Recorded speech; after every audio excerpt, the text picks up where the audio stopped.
ప్రాణాలు ఇచ్చే సొంత మనుషులు మీ దగ్గర చాలా మంది ఉన్నారు. అలాంటి వాళ్ళు ఎర్రచందనం స్మగ్లింగ్ చేసే మస్తాన్ వలి వాళ్ళలో కూడా ఉన్నారు. అలా అది చిన్న మిస్టేక్ జరిగింది. వాస్తవమే మీరు చెప్పినట్టు. యాక్చువల్గా ఈ మస్తాను అనే వ్యక్తి కాంగ్రెస్ పార్టీలో ఉన్నప్పుడు ఎర్రచందనం బాగా చేసేవాడు. సో ఆ రోజు సపోర్టు తీసుకుంది కూడా కాంగ్రెస్ పార్టీ ఇచ్చింది. శోభా నాగిరెడ్డి గారు అదొక మిస్టేకే మేము రాజకీయాల్లో చేశామంటే చెప్పుకోవడానికి. అతన్ని మండల ప్రెసిడెంట్గా పెట్టాలనుకోవడం అనేది అది మిస్టేక్గానే ఇదంతా. అది మీకు మచ్చ అయిపోయింది. ఆలగడ్డకి నంద్యాలకి ఎవరైనా కాంట్రాక్టర్ రావాలంటే భూమా నాగిరెడ్డికి కప్పం కట్టాలా?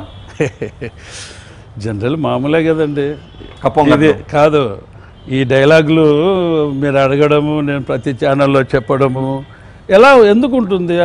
మీరు మీ ఆడియో ఈ మధ్య సెన్సేషన్ అయింది, దానికి లక్షల హిట్స్. ఒక మాట చెప్తాను దానికి సంబంధించి. రామ్ పుల్లారెడ్డి అనే వాళ్ళ వర్క్ చేసుకుంటా ఉన్నారు, నా పర్మిషన్ లేకుండా ఎలా చేసుకుంటారు, నువ్వు ఆలగడ్డకు రావా అన్నది ఆసక్తికరంగా ఉంది. అది మధ్యలో కట్ అయినట్టుంది. ఏం సార్ ఆ నేపథ్యం ఏంటది? ఫస్ట్ ఆఫ్ ఆల్ నేను దాదాపు ఎన్నో సంవత్సరాలు యాంటీ గవర్నమెంట్లోనే ఉన్నాను. మొన్నటి వరకు యాంటీ గవర్నమెంట్లోనే ఉన్నాను.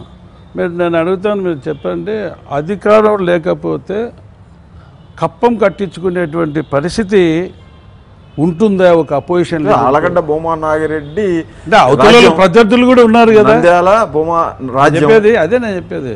నాకు అవకాశం ఇస్తారా?